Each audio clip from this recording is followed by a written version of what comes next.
It is Monday, June 16th, and President Trump doing something remarkable, meeting with the G7 this morning, speaking with Canada about trade, and calling out the real reason why the Russia-Ukraine war started, saying all of this tying back to Barack Hussein Obama.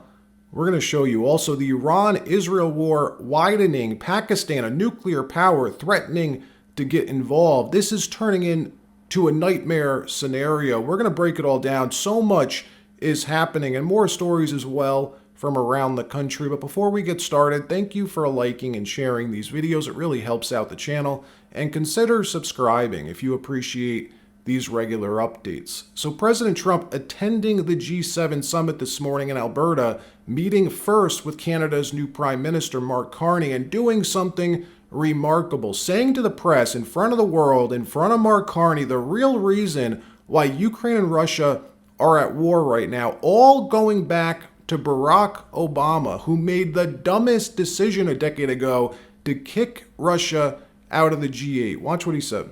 The G7 used to be the G8. Barack Obama and a person named Trudeau didn't want to have Russia in. And I would say that that was a mistake, because I think you wouldn't have a war right now if you had Russia in. And you wouldn't have a war right now if Trump were president 4 years ago. But it didn't work out that way. But it used to be the G8, and now it's, I guess, what's that, 8 years ago, it switched over. They threw Russia out, which I claimed was a very big mistake. Even though I wasn't in politics then, I was very loud about it. It was a mistake in that you spend so much time talking about Russia, and he's no longer at the table, so it makes life more complicated. But you wouldn't have had the war. Other than that, I think we're going to accomplish a lot, and I expect to. And I think our primary focus will be trade, and trade with Canada, and I'm sure we can work something out. Yeah, Thank you very much. Yeah, so Trump also speaking publicly about Iran this morning, saying they need to begin talks immediately, make a deal immediately, capitulate, wave the white flag, essentially, surrender your nuclear weapons program, or it'll be too late. Your regime will soon cease to exist. Watch. Have you heard any signals or seen any messages from intermediaries that Iran wishes to de-escalate the conflict? Yeah. What have you heard? What have you heard from the Iranians? They'd like to talk, but they should have done that before. I had 60 days, and they had 60 days, and on the 61st day I said, we don't have a deal. They have to make a deal, and it's painful for both parties, but I'd say Iran is not winning this war, and they should talk, and they should talk immediately before it's too late. This quickly becoming a nightmare scenario we're in. I almost can't believe it's happening like this. The USS Nimitz aircraft carrier strike group on its way to the Middle East from the South China Sea. Last night, the U.S. military moving a large number of refueling tankers to Europe to give President Trump additional options. Keep in mind, though, as we go through this report, there is just so much propaganda out there, so much pro-war propaganda intended to convince America to join the war. What we know for sure, though, is that the Israeli military command, before this started, they believed Iran only had 100 missile launchers, a little over 100 missile launchers that could launch these ballistic missiles. Well, they're finding out that's not the case. Iran launching hundreds, sometimes over 300 missiles a day into Israel, and has now blasted Tel Aviv, Haifa, other places, causing real significant damage in Israel. In return, Israel raining down hellfire on Iran, achieving air superiority, striking Tehran, their capital.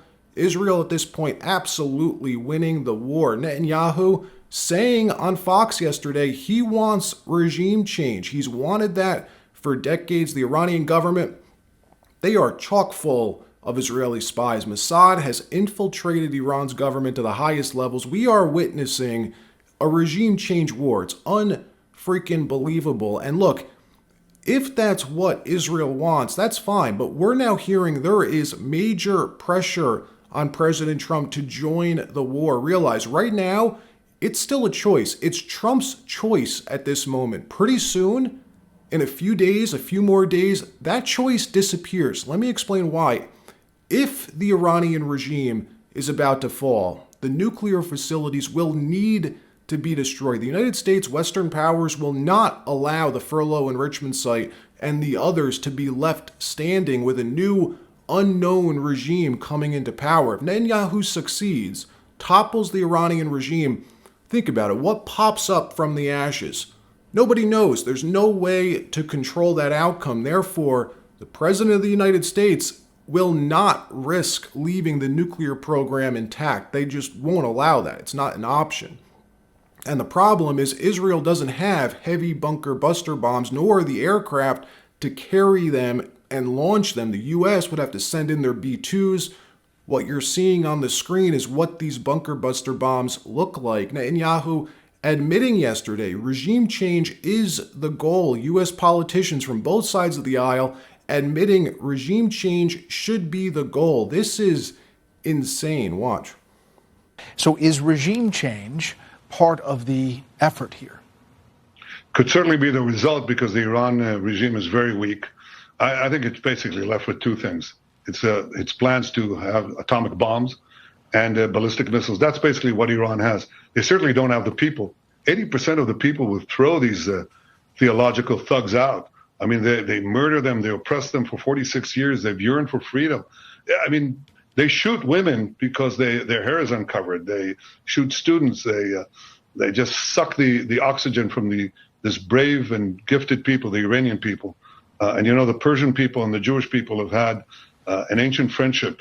Goes back to the times of Cyrus the Great. It could happen again. But again, the decision to act, to rise up at this time is the decision of the Iranian people. This is a nightmare scenario, folks. Oil prices already spiking, the VIX spiking. Higher oil prices mean it will kill the U.S. economic recovery. Truly a nightmare scenario. The Uniparty in the U.S. all on the same side here. Both sides of the political aisle coming together. Whenever Adam Schiff and Lindsey Graham are in agreement on something, red flags should be going off. Tucker Carlson saying Tulsi Gabbard was uninvited to Camp David over the weekend. Trump's DNI, his director of national intelligence, that's the top spy in the intel community, not invited to Camp David. That if Trump goes through with this, Tucker says, we could be witnessing the end of the American empire. Watch.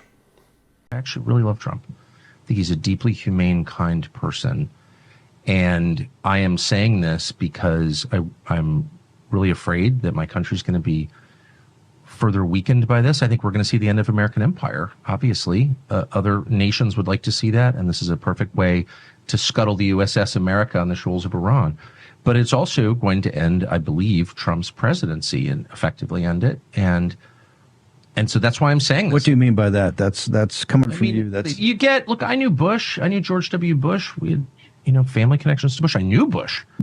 Personally, I still see Bush sometimes. And, of course, he hates me, and he does because I criticized him on Iraq. And that war is the sum total, from a historical perspective, of his administration. But I knew him, and he had all kinds of plans for the things that he wanted to do. But once domestically, right, to improve the country. Right. And you may agree or disagree, but in his mind, he wasn't just about the invasion of Iraq in March of 2000. Oh, no. He was going to redo Social Security. He had all 100%. All types of, he was going to take care of the entitlements issue. And he really thought it was going to work. Yep. And you could laugh at that or whatever, but the point is, the second you get enmeshed in a real war, not a fake, let's go bomb the villagers and declare success, though we don't even have a good track record. Why are the Houthis still there? No, there's a whole other question, right, which is how prepared is the U.S. military for a real conflict? And the answer is totally unprepared. Scary unprepared. I don't think people understand that.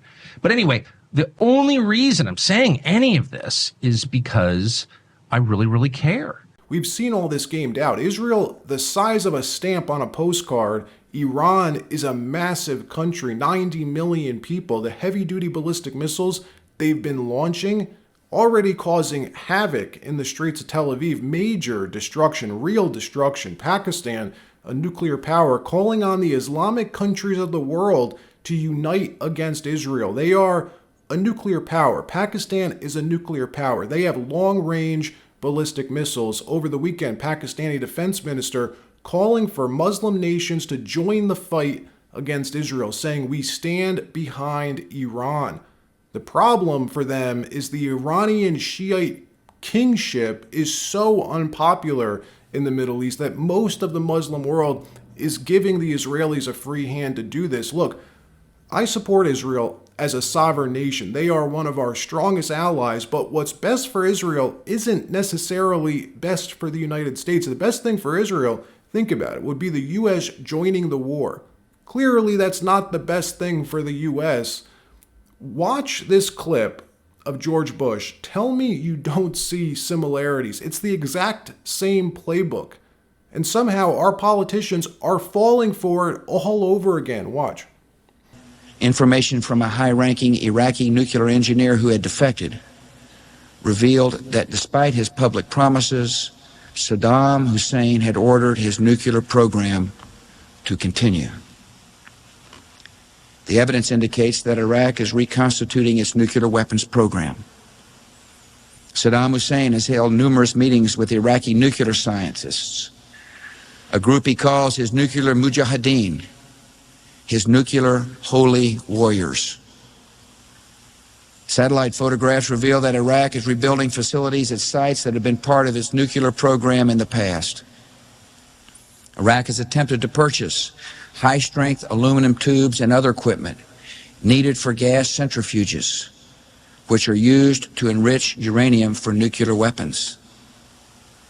If the Iraqi regime is able to produce, buy, or steal an amount of highly enriched uranium a little larger than a single softball, it could have a nuclear weapon in less than a year. And if we allow that to happen, a terrible line would be crossed. I don't know. It just seems like the exact same playbook that got us sucked into Iraq, fake nuclear intel, just like in '03.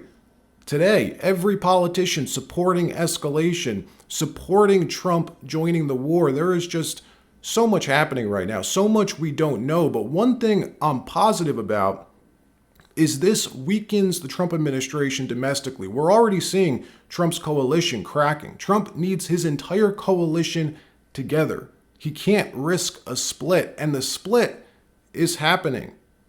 In another story, authorities catching and arresting the Minnesota shooter Vance Bolter yesterday, holding a press conference this morning saying there's no clear motive in his manifesto. Watch what they said.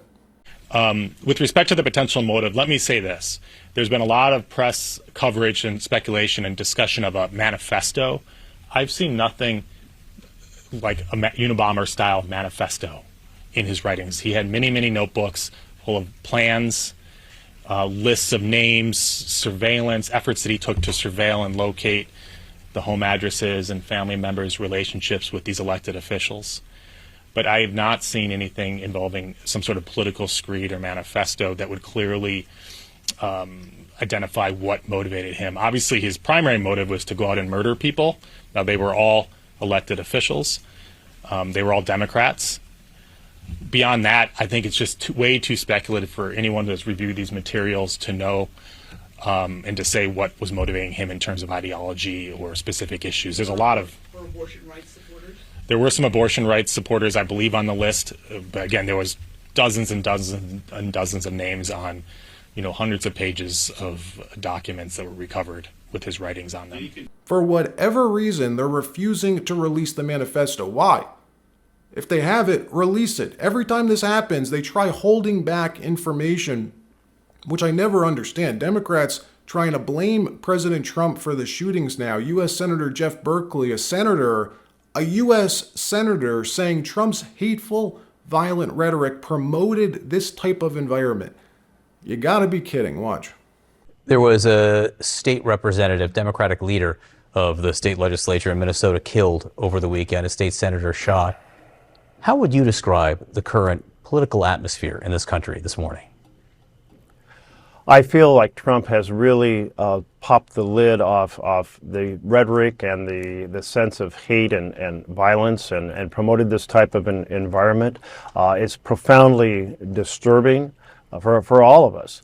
We have seen increased threats across the country. You're probably familiar with the pizza threats. We've seen more of that where pizzas or other food is delivered to people's families that they haven't ordered, just to say from the right wing, we know who you are, we know where you live. I can tell you all of our families feel a greatly heightened sense. And just let me just say, my heart goes out to the families in Minnesota.